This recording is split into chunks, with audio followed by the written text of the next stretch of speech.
Sveiki, mėly žiūrovai. Šiandien apibendrinam Afrikos kelionę. Tai išvardinsiu pagrindinius punktus, ką jums reikia žinoti keliaujant į Maroką ir apibendrinsiu dviratį. Vienas dalykas, esu pietų Vokietijoje prie Konstanco ežero ir jokios kitos galimybės, kur nufilmuoti šitą apibendrinimą neturiu. Tai iškart už tokį vonios dizainą, jeigu nepatinka, atsiprašau, kadangi jau rytoj pradedu savo kelionę Reino upe. Grįžtam prie apibendrinimo. Dalykai, apie kuriuos tu turi žinoti keliaujant Maroke. Pirmas dalykas - visada turėti grynųjų pinigų. Išsiimkit, išsikeiskit daugiau, negu ketinate ar galvojate, kad išleisite. Antras dalykas, ypatingai moteriams, renkitės kuo kukliau. Ta kultūra yra visai kitokia nei mūsų Europoje ir aš pati visą kelionę pravažiavau su apranga, kuri turi rankovės ir ar pavyzdžiui ilgas kelnes. Trečias dalykas, išbandykite vietinį tradicinį maistą. Racionas nepasakyčiau, kad yra labai platus, tačiau vietinis maistas tikrai vertas dėmesio ir yra labai skanus. Sekantis dalykas, turguose visada dėrėkitės, nesvarbu kokiame jūs mieste būsite, todėl kad kainos yra dvigubai ar net trigubai užkeltos ir dėrėtis tikrai niekas nedraudžia ir už tai niekas nesupyks. Pamatysit, jūs tikrai nusidėrėsit iki puikios kainos. Rekomenduoju taip pat išbandyti įvairiausias pramogas, jų tikrai yra labai daug ir labai skirtingų. Ir kas geriausia, palyginti su Europą, kad tos pramogos tenai yra pigios. Manau, kad geriausias laikas būtent keliauti į Maroką yra pavasaris arba ruduo, tai kai nėra dar taip labai karšta ir kai nėra visas Marokas pergrūstas turistais. Grįžtam prie klausimo, ar rekomenduočiau keliauti vienam. Deja, negaliu iš savo patirties pasakyti, kad taip, rekomenduočiau. Turiu ir privalau pasakyti, kad nerekomenduočiau į Maroką keliauti po vieną. Ypatingai panelėms. Nėra saugu. Taip pat nepamirškite apsidrausti kelionių draudimu ir kad ir kur bebūtumėte, saugokite daiktus. Marokas yra pilnas vagių ir tikrai pagrindinė taisyklė - nekeliaukite per Ramadaną. Nebus kur pavalgyti, negausite to tikro skanaus vietinio maisto ir teks savo skrandį užkimšti įvairiausiais šokoladukais. Tai bent jau buvo tokia mano patirtis ir iš savo patirties sudariau tokį kaip ir mažą sąrašėlį dalykų, kuriuos tikrai verta žinoti keliaujant į Maroką. Tad tikrai labai noriu Jums padėkoti, kad žiūrėjote visą Afrikos kelionę. Ačiū, kad stebėjot, ačiū, kad žiūrėjot, ačiū, kad palaikėt. Kaip tik dabar pasileidžiu savo sekančią kelionę, kuri prasideda jau rytoj ir ketinu įveikti Reino upę.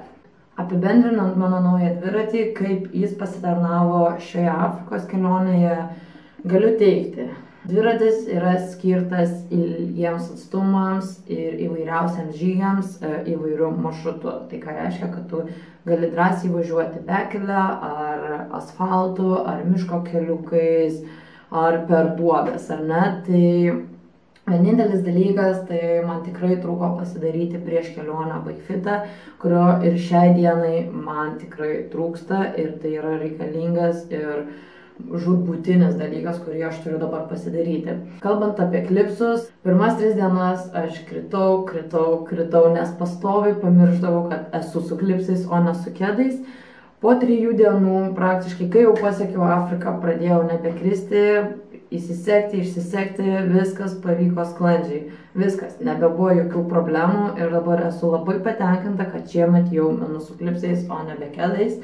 Ar aš grįšiu prie kedų, aš dar tikrai jums to neatsakysiu, kol kas šiai dienai pasirenku klipsus. Kalbant apie dviratį, dviratis atlaikė puikiai. Kritimo momentų pačioj pradžioj šiek tiek buvau atsitrenkus į kelkraštį ir aš manau, to būtent kritimo momentu šiek tiek pasikreipė simpleksas. Tai į grandinę pateko labai daug smėlio, žvyro, purvo, ypatingai po tų važiavimų dykumoje praktiškai grandiniai visiškai šakės. kuri jau yra pakeista, dviratis yra pats sutvarkytas, iškart po kelionės buvo nuvežta pas meistrą, meistras sakė, kad ne kaip 2000 km nuvažiuoti, o kaip 4000 ir daugiau. Oro uoste, kai surinkau pati dviratį, neprisukau tam tikrų varžtų iki galo, dėl to į kai kurias terpes irgi pateko smėlio, tai jas reikėjo labai gerai vėl išvalyti, kai kuriuos varžtus keisti, tačiau tai nebuvo nei viena praktiškai problema, su kuria susidūriau, ar ką reikėjo keisti kaip ir gamintojo, ar ne klaida, tai natūraliai atsitiko situacija. Labai džiugu, kad šis dviratis atlaikė Afrikos kelionę, tačiau dabar mano visas noras yra tas, kad aš noriu, kad jis atlaikytų mano ateinančius iššūkius po būtent Reino kelionės. Pats dviratis yra lengvas, tvirtas ir vienas iš geresnių jausmų, kai gali tą dviratį viena ranka pasikelti ir persinešti, jeigu reikia, be jokio vargo per laiptus, pavyzdžiui, ar ne. Būtų sunkiau surasti skambučio ar naktinės lempos pritvirtinimus, jeigu matėt per video.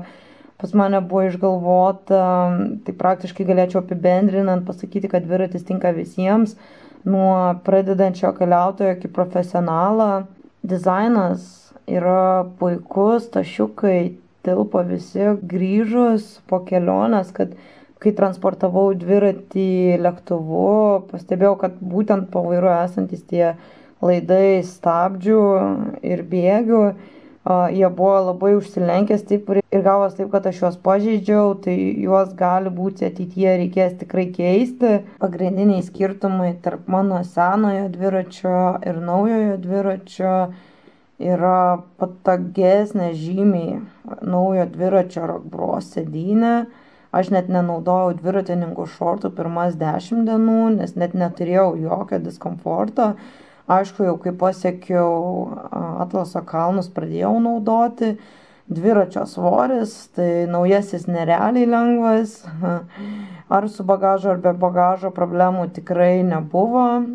Stabdžiai, tai reaguoja greitai. Vairo pozicija tikrai gera, nejaučiau jokio skausmo rankose ar kažkokioje kitoje kūno vietoje. Anksčiau dar būdavo taip su senu, kad būdavo kartais jausdavau.